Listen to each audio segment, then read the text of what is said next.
इबादत उस मसीह की जो दया करता, जो क्षमा करता, अनुग्रह हम पर वो सदा करता। मिलकर हम करेंगे इबादत उस मसीह की।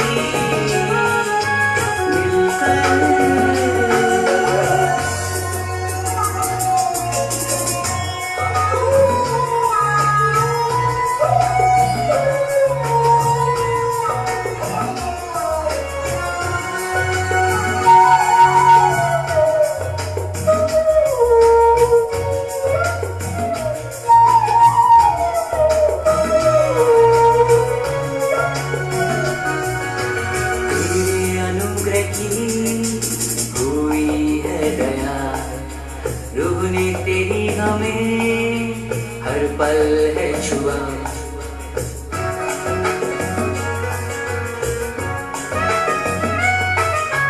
तेरे अनुग्रह की हुई है दया। रूह ने तेरी हमें हर पल है छुआ, तेरा ही प्यार है अत्यंत महान, मिला है हमको बिना दिए कोई दाम। तेरा ही प्यार है अत्यंत महान, मिला है हमको बिना दिए कोई दाम। मिलकर हम करेंगे इबादत उस मसीह की।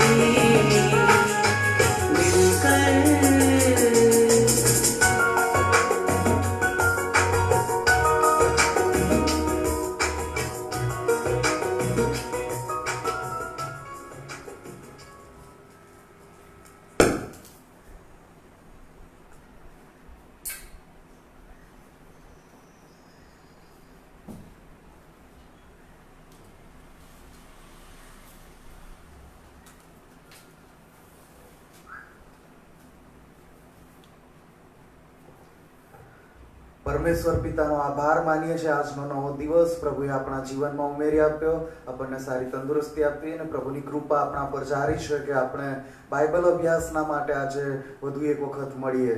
ત્યારે આવો આપણે પ્રભુની ઉપસ્થિતિ આપણી મધ્યે માંગીએ, પરમેશ્વરને આપણે સોંપાઈ જઈએ, પ્રાર્થના કરીએ। અતિ ઉચ્ચ અને ઉન્નત રાજ્યાસન પર બિરાજમાન અમારા જીવંત અને કૃપાળુ પ્રભુ, અમે તમારો આભાર માનીએ છીએ, તમારી સ્તુતિ કરીએ છીએ, કેમ કે પ્રભુ તમે અમને સુરક્ષિત રાખ્યા છે, તમે અમારી બધી જરૂરિયાતો પૂરી પાડી છે અને બધાથી વિશેષ તમારો પ્રેમ અમારા તરફ જારી છે, તમારી કૃપા દયા ભલાઈ અમારા તરફ જારી છે, માટે અમે તમારો આભાર માનીએ છીએ। પવિત્ર પ્રભુ, અમે તમારી પાસે આવ્યા છે, અમે જેવા છે એવા તમારી પાસે આવ્યા છે પ્રભુ। અમારા તમામ પાપ અપરાધની અમને માફી આપો। અમે વિચાર, વાણી, વર્તનથી તમારી વિરુદ્ધ પાપ કર્યું છે, અમારા બધા પાપ માફ કરો અને એવું થવા દો કે અમે તમારા આત્માથી ભરપૂર થઈએ અને પવિત્ર પ્રભુ અમે વધુ ને વધુ તમારી નિકટતામાં આવીએ અને તમારા તરફથી મળતા આશીર્વાદો અમારા થાય, નવું જીવન જીવવાના માટે અમને તમારી કૃપા પ્રાપ્ત થાય અને તમારા વચનો પ્રમાણેનું સાચું ખ્રિસ્તી જીવન જીવવાને માટે પ્રભુ તમે અમને માર્ગદર્શન અને દોરવણી આપો, એવી અમે ખાસ કૃપા માંગીએ છીએ। આજની અમારી આ સંગત એ પ્રભુ આશીર્વાદિત થાય અને તમારા સેવક દ્વારા પ્રભુ તમે અમારા બધાની સાથે વાત કરો। અમે બધા જ તમારા હાથમાં સોંપાઈ જઈએ છીએ। પ્રભુ ઈસુ ખ્રિસ્તના નામમાં સાંભળો, સ્વીકાર કરો, આમેન। आओ આપણે ભજન સંગ્રહમાં હિન્દી વિભાગમાં ગીત નંબર 75 સાથે મળીને ગાઈએ।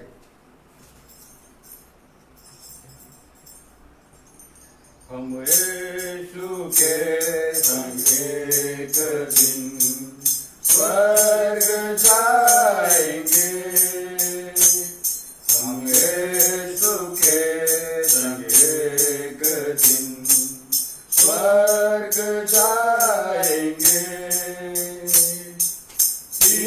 को देखेंगे धन्य हो जाएंगे, पिता को देखेंगे धन्य हो जाएंगे, हम यीशु के संग एक दिन स्वर्ग जाएंगे। Hallelujah hallelujah hallelujah hallelujah hallelujah hallelujah. दुख से भरे ये दिन बीत जाएंगे, दुख से भरे दिन बीत जाएंगे, हर पल हम यीशु के संग आनंद मनाएंगे, हर पल हम यीशु के संग आनंद मनाएंगे, हम यीशु के संग एक दिन स्वर्ग जाएंगे। रहना नहीं जहाँ हमेशा के लिए, रहना नहीं यहाँ हमेशा के लिए, परदेसी है हम यहाँ थोड़े दिनों के लिए, परदेसी है हम यहाँ थोड़े दिनों के लिए, हम यीशु के संग एक दिन स्वर्ग जाएंगे। तैयारी हम करें वहाँ जाने के लिए, तैयारी हम करें वहाँ जाने के लिए, यीशु जलाता है हमको लेने के लिए, यीशु जलाता है हमको लेने के लिए, हम यीशु के संग एक दिन स्वर्ग जाएंगे, हम यीशु के संग एक दिन स्वर्ग जाएंगे, पिता को देखेंगे धन्य हो जाएंगे, पिता को देखेंगे धन्य हो जाएंगे, हम यीशु के संग एक दिन स्वर्ग जाएंगे।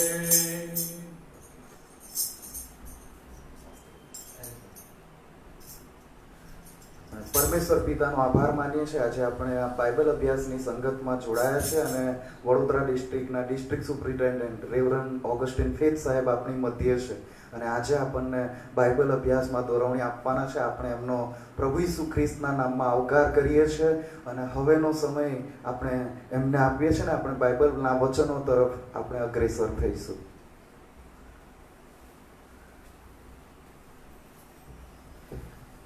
ઈશ્વર પિતાની સ્તુતિ કરીએ છીએ અને પ્રભુને મહિમા આપીએ છીએ શારોન મેથોડિસ્ટ ચર્ચના માટે અને વિશેષ કરીને મંડળીના પાળકો રેવરન માર્ટિન ક્રિશ્ચિયન સાહેબ અને એસોસિએટ પાળક રેવરન શરદ મેકવાન સાહેબ બંનેને માટે પ્રભુની સ્તુતિ કરતા આભાર માનીએ છે. આજે શાસ્ત્ર ભાગની આ સંગતમાં રોહન માર્ટિન સાહેબ દ્વારા જે મને ઇન્વિટેશન આપવામાં આવ્યું અને હું પ્રભુના વચનો માટે આવી શક્યો. પ્રભુના નામને માન અને મહિમા આપીએ છીએ અને પ્રભુની સ્તુતિ કરીએ છીએ. પ્રભુના વચન તરફ આપણે જઈએ.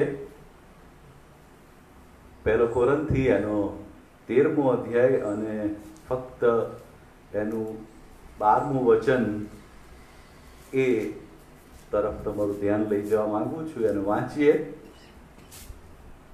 કેમ કે હમણાં આપણે જાણે કે દર્પણમાં ઝાંખું ઝાંખું જોઈએ છીએ, પણ ત્યારે નજરો નજર જોઈશું.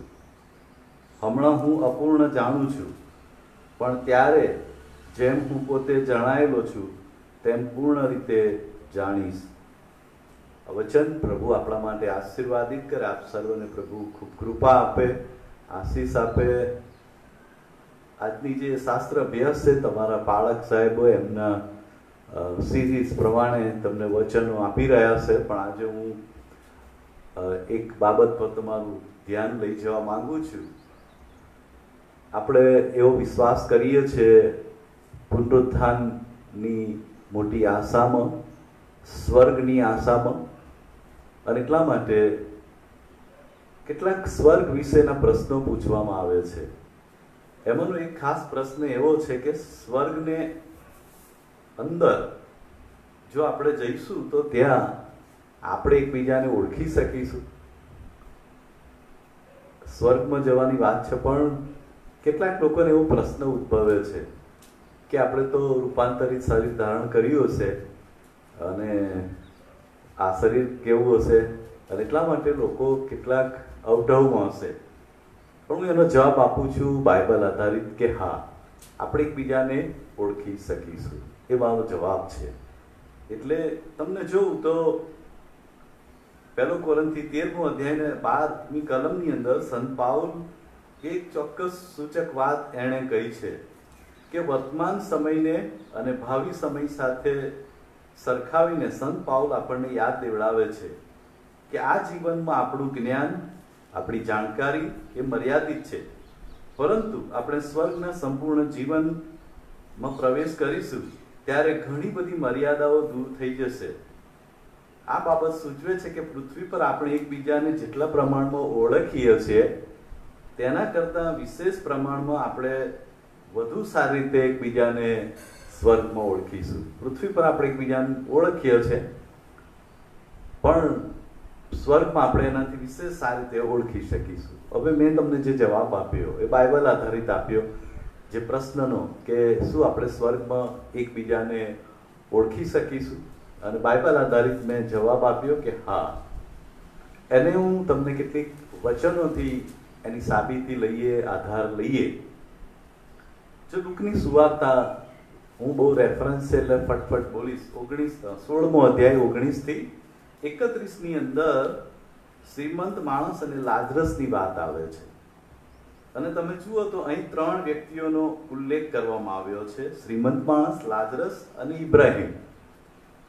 અને અહીં ધ્યાન ખેંચે એવી મહત્વની બાબત એ છે કે આ ત્રણેય જણાએ એકબીજાને ઓળખી કાઢેલા. તમે જુઓ તો 23મી કલમની અંદર લખવામાં આવ્યું છે કે એ શ્રીમંત એવું કહે છે કે ઇબ્રાહિમ બાપ લાજરસને કે એ આની આંગળીનું ટેરું પાણીમાં ડબોરીને મારી જીભ પર મૂકે અને મને કંઈક થોડીક ટાળક વરે. એટલે એ શ્રીમંત માણસ હતો, એ તો નર્કમાં હતો, તેમ છતાં એ લાજરસને ઇબ્રાહિમની ગોદમાં જુએ છે.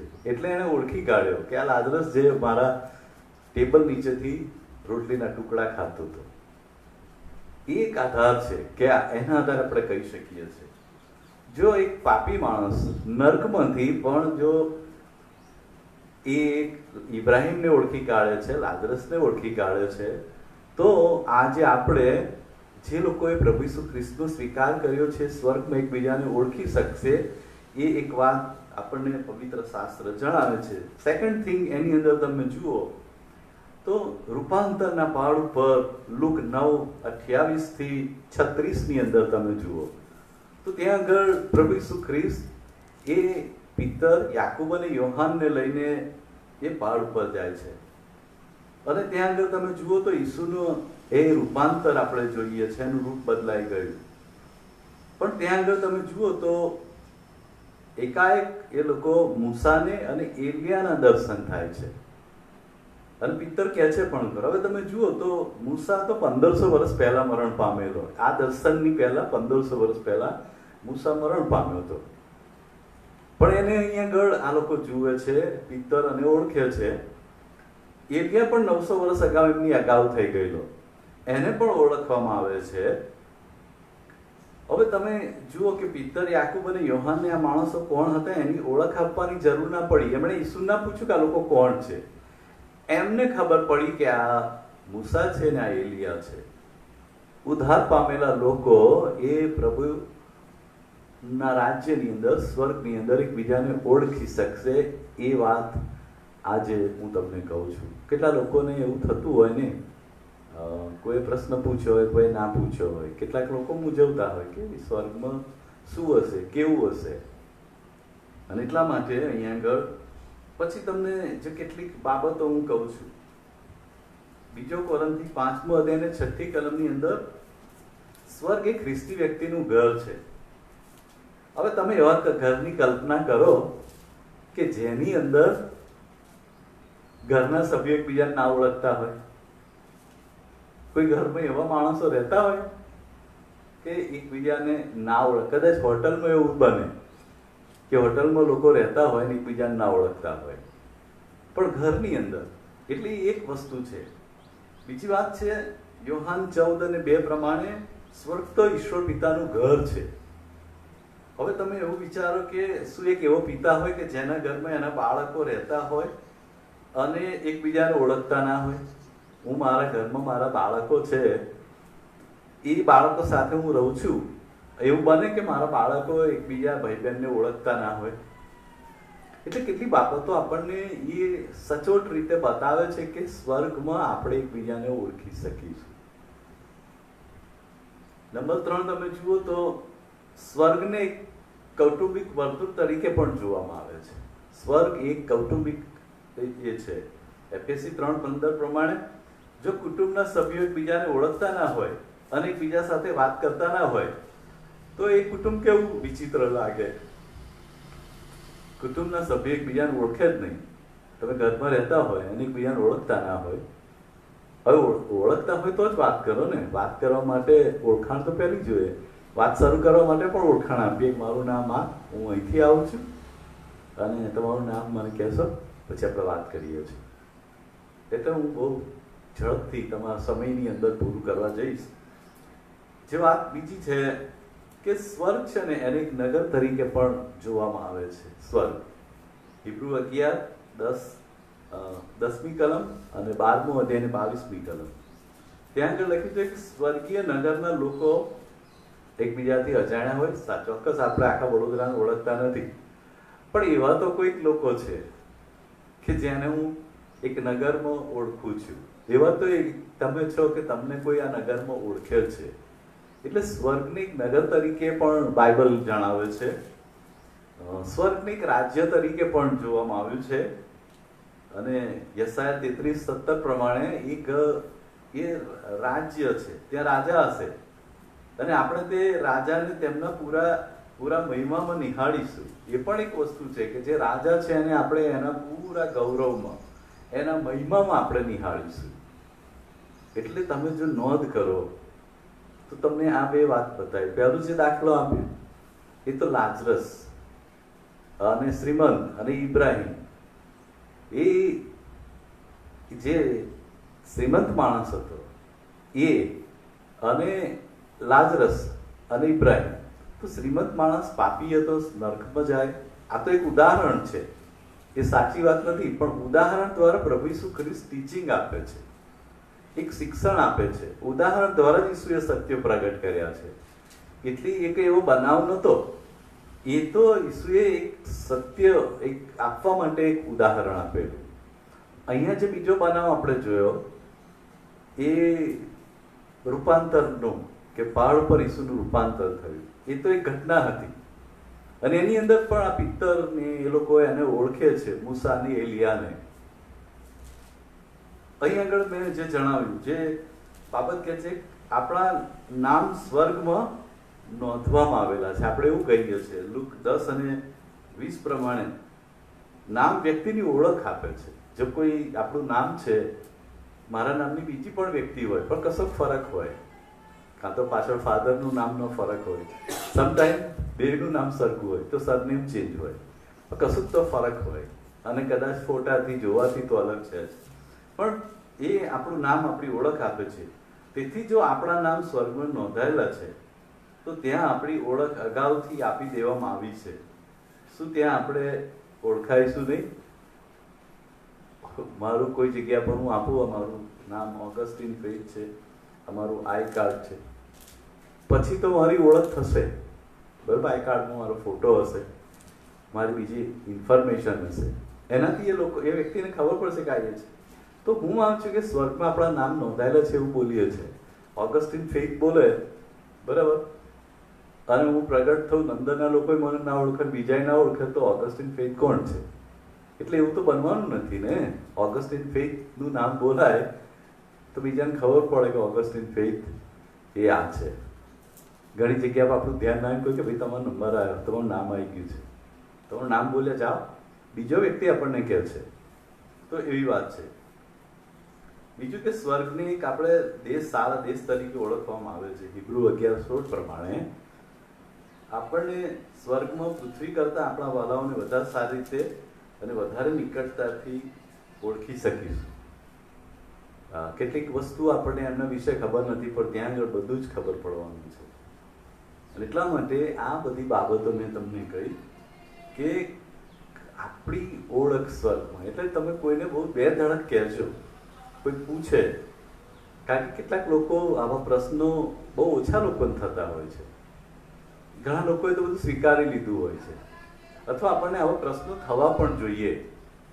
એક ખ્રિસ્તી વ્યક્તિ તરીકે આપણને આવા પ્રશ્નો થવા પણ જોઈએ કે આવું કેમ હશે. અને જ્યારે ઈસુને જ્યારે પ્રશ્ન પૂછ્યા છે ને, ત્યારે ઈસુએ બહુ મહાન સત્યો પ્રગટ કર્યા છે. પેલો માણસ આવ્યો, એક જુવાન માણસ, અને ઈસુને કહ્યું અનંત જીવનનો વાસો પામવા હું શું કરું? એણે પ્રશ્ન પૂછ્યો. ત્યારે પ્રભુ ઈસુ ખ્રિસ્તે કહ્યું તારું જે છે વેચી મારી પાછળ આવ. પહેલા તો ઈસુએ એને કહ્યું સરસ, એને કહ્યું આજ્ઞાઓ પાડું છું, મારી પાછળ આવ. ત્યારે એનું મોં ઉદાસ થઈ ગયું, અને ઈસુ એને સત્ય કહ્યું કે જણાવ્યું કે જો ભાઈ ઊંટને સોયના નાકામાંથી જવું સહેલ છે, પણ ધનવાન માણસને, લોભી માણસને, ધનવાન મીન્સ એવો માણસ કે જે લોભી છે, ગ્રીડી છે, એને સ્વર્ગમાં જવું એ અઘરું છે. અહીંયા જે ધનવાન હતો ને, એ એકચ્યુઅલી ધનવાન ને પણ લોભી માણસ હતો. અને એટલા માટે હવે પ્રભુ ઈસુ ખ્રિસ્તના પુનરાગમનની વાત પણ આપણને સાક્ષી આપે છે કે આપણે સ્વર્ગમાં એકબીજાને ઓળખી શકીએ. અને એટલે તમે પહેલો થેસલોનિકા 4 અધ્યાય 15 અને 18 કલમમાં આ પાઉલ મંડળીના કેટલાક લોકો કે જેમના વાલાઓ મૃત્યુ પામ્યા હતા, આ જુવાન ખ્રિસ્તીઓ એ વાત જાણવા માટે બહુ ઉત્સાહી હતા કે તેઓ મૃત્યુ પામેલા પોતાના વાલાઓને ફરીથી મળી શકશે અને તેઓને ઓળખી શકશે ખરા.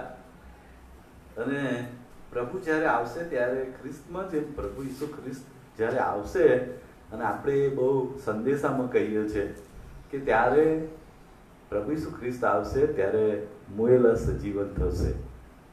અને સંત પાઉલ એવું પણ કહે છે કે મુએલાની અગાઉ આપણે જીવતાઓ જનાર નથી, એટલે આવશે ત્યારે મુએલા સજીવન થશે, જીવતા અને મુએલા, અને પ્રભુની સાથે રેપ્ચર થશે, લેવાશે. હવે બધા સાથે જવાના હોય ત્યારે એકબીજાને ના ઓળખતા હોય એવું બને.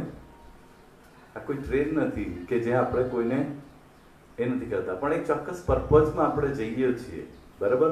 મંડળી તરીકે આપણે બસમાં કે ટ્રેનમાં મુસાફરી કરીએ છીએ, આપણે એકબીજાને ઓળખીએ છીએ. તો આપણે સ્વર્ગ તરફ જ્યારે જઈએ છીએ ત્યારે એ પણ એક બાબત બતાવે છે, જે લોકોની સાથે આપણે રહેવાનું છે. અને જો કદાચ એવું બને કે સ્વર્ગમાં જે મોયેલા છે એ લોકો જે ઉઠશે અને જીવતા હવે સાથે જશે.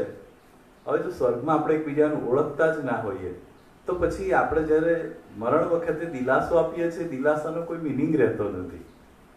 કારણ કે હું મારા મધરને ઓળખી જ નહીં શકવાનો, મારા ફાધરને ઓળખી નહીં શકવાનો, કે મારા કોઈ બીજા સગાઓને ઓળખી જ નહીં શકવાનો, તો પુનરુત્થાનને પ્રભાતે મળીશું એ વાતનો કોઈ મિનિંગ જ નહીં રહેતો ને. મળવાનું એટલે કોઈને ઓળખતા જ નહીં, મારી બાજુ ઊભા છે ને હું નહીં ઓળખતો તો પછી મળવાનું ગણાય જ નહીં ને. જો એમની સાથે હું વાત ના કરી શકું, એમને જોઈ ના શકું, ઓળખી ના શકું. અને એટલા માટે જે આપણને ઈસુએ પુનરુત્થાન પામીને જે એક નવું શરીર ધારણ કર્યું, એવા નવા શરીર સાથે આપણે હોઈશું, પણ આપણે એકબીજાને ઓળખીશું. અને જે છેલ્લી વાત તમને હું જણાવું, એક પ્રભુ ઈસુ ખ્રિસ્ત સ્પષ્ટ કરે છે. ઈસુ મોયેલામાંથી પાછા ઉઠ્યા અને એ પછી તે ઓળખાયા.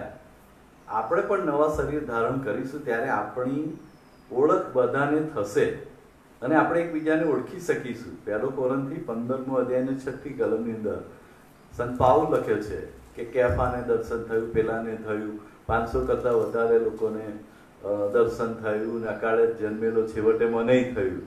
એટલે એ ઓળખી શક્યા છે. અને પાઉલને દર્શન થયું ત્યારે એણે સીધો પ્રભુ શબ્દ વાપર્યો છે. અને એટલે અને ઈશ્વરે તેની ઓળખ પણ એને આપેલી. તો તમે ને હું જે જાણીએ કે જે લોકો મંડળીની અંદર છે, જે લોકોએ પ્રભુ ઈસુ ખ્રિસ્ત પર વિશ્વાસ કર્યો છે, એ લોકો માટે આજે હું તમને કહું કે ઈસુ ખ્રિસ્તને જેમ આપણે મહિમાવાન શરીરમાં ઓળખાયા હતા, તેમ આપણે એકબીજાને ઓળખીશું. જ્યારે ઈસુ મોયેલામાંથી ઉઠ્યા, શિષ્યો બેઠેલા હતા, યહૂદીઓની ધાકના કારણે ઘરમાં દબાઈને બેસી ગયેલા, બીને બેસી ગયેલા, બીકના મારે લોકો બારણા બંધ કરીને.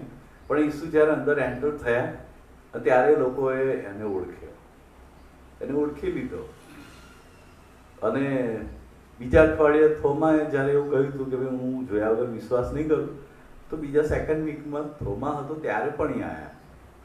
અને ત્યારે પણ થોમાએ ઓળખી લીધો ને એને તરત જ રુદન કરવા માંડ્યો અને માફી માગવા માંડ્યો અને વિશ્વાસ એને કર્યો.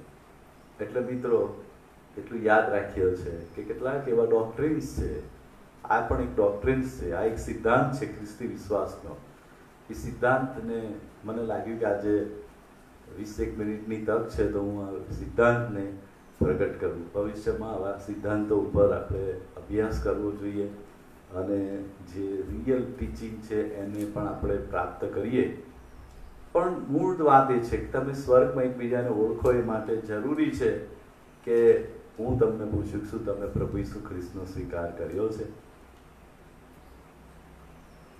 કદાચ એ શ્રીમંતની જેમ તમે બીજાને ઓળખશો, બીજાને સ્વર્ગમાં પ્રભુનો મહિમા ગાતા, પ્રભુનો મહિમા કરતા તમે જોશો. અને એક તરફ તમે ભારે પીડાઓ સાથે આક્રંદ અને દુઃખ વેઠતા તમને લોકો જોશે. આપણે પસંદ કરીએ કે આપણને લોકો જુએ ત્યારે આપણે પ્રભુનો મહિમા કરતા હોઈએ. અને એટલે પ્રભુનો સ્વીકાર કરવો એ બહુ જરૂરી છે. અને હું એ જ પૂછું, શું તમે પ્રભુ ઈસુનો સ્વીકાર કર્યો છે? જો તમે સ્વીકાર કર્યો છે તો તમે ચોક્કસ સ્વર્ગમાં જશો, પ્રભુની સાથે હશો. તમે જીવતા હો છો અને મંડળી જો લેવાશે તો તમે એમાં ભાગીદાર છો. કદાચ તમે મોયેલા છો, કોઈક એવું મરણ પામી જાય છે અને પ્રભુ ઈસુના આવતા પહેલા કોઈ મરણ પામ્યું છે, પણ એ તો કબર ઉઘડી જશે, એ સ્વર્ગમાં લેવાશે અને એક સાથે આપણે બધા પ્રભુનો મહિમા કરતા હોઈશું. એટલે આ પૃથ્વી પર આપણે વિશ્વાસ કરીએ પ્રભુ ઈસુ ખ્રિસ્ત પર, એ પહેલી વાત છે. બીજું, વિશ્વાસનું જીવન જીવીએ. પ્રભુ ઈસુની કૃપામાં વિશ્વાસનું જીવન જીવીએ અને પ્રભુ તમને કૃપા આપે, આશીષ આપે. અને એટલે અયુબ 22:21 કહે છે, હવે તેની ઓળખાણ કર અને શાંતિમાં રહે, તેથી તારું ભલું થાય.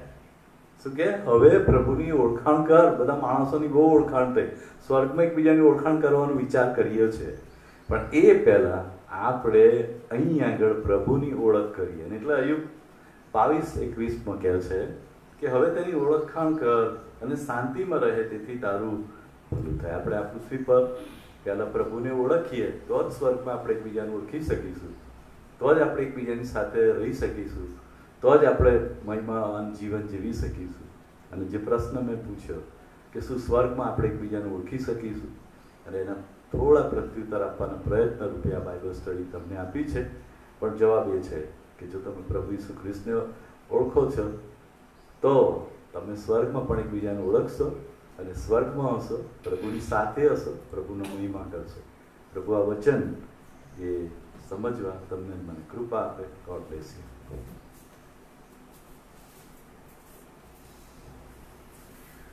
ઈશ્વર પિતાનો આભાર માનીએ છીએ આજના વચનને માટે, માન્ય ડી સાહેબને મારફતે પ્રભુનું વચન, અને સ્વર્ગમાં આપણે એકબીજાને ઓળખી શકીશું, મળી શકીશું, ને એના માટે આ પૃથ્વી પર આપણે તૈયાર થઈએ અને પ્રભુની ઓળખમાં રહીએ.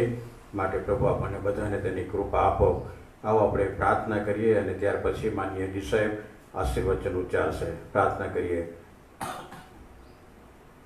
પ્રભુ, અમે તમારો આભાર માનતા તમારી સ્તુતિ કરીએ છીએ અને તમને ધન્યવાદ આપીએ છીએ, કેમ કે કેવું ગજબનું જીવન તમે અમને આપ્યો કે આ જગતમાં અમે એકબીજાને ઓળખી શકીએ છીએ, એકબીજાની નજદીક આવી શકીએ છીએ, એકબીજાને નામ લઈને બોલાવી શકીએ છીએ, સંબંધો બાંધીએ છીએ અને સંબંધોને મજબૂત કરીએ છીએ. અને એ જ પ્રમાણે પૃથ્વી પછીનું અમારું જે જીવન છે એ સ્વર્ગીય જીવન છે, અને એના માટે પ્રભુ અમારે તમારી સાથેના સંબંધોમાં વધુ નજદીક આવવાનું છે, વધુ મજબૂત થવાનું છે. અને પ્રેમાળ પિતાજી, અમે એ પ્રમાણે અમારા સંબંધોમાં મજબૂત બનીએ છીએ ત્યારે તમારા રાજ્યના ભાગીદાર બની શકીએ છીએ. એટલું જ નહીં, પરંતુ પ્રભુ એના માટે તમે આ જગતમાં અમને માધ્યમો પૂરા પાડ્યા છે. તમારા વચનોની સંગત, તમારા લોકોની સંગત, તમારા સેવકોની સંગત, ચર્ચની સંગત, અને બધી સંગતોની મારફતે અમે વધુ એકબીજાની નજદીક આવી શકીએ છીએ. અને આ પૃથ્વી પર અને ત્યાર પછીના જીવનમાં પણ પ્રભુ અમે સાથે રહી શકીએ છીએ. અદ્ભુત વ્યવસ્થાને માટે તમારો આભાર માનતા પ્રભુ એ રીતે તમે અમને તૈયાર કરો એવી ખાસ અમારી અંતઃકરણની પ્રાર્થના અને વિનંતી છે.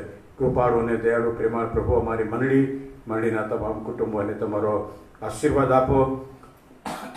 પ્રત્યેકને પ્રભુ તમે તમારી કૃપા નીચે રાખજો એવી પ્રાર્થના અને વિનંતી છે. જો કોઈ મુશ્કેલીમાં હોય, પ્રશ્નમાં હોય તો પ્રભુ તમે દૂર કરી તમારી શાંતિ આપો.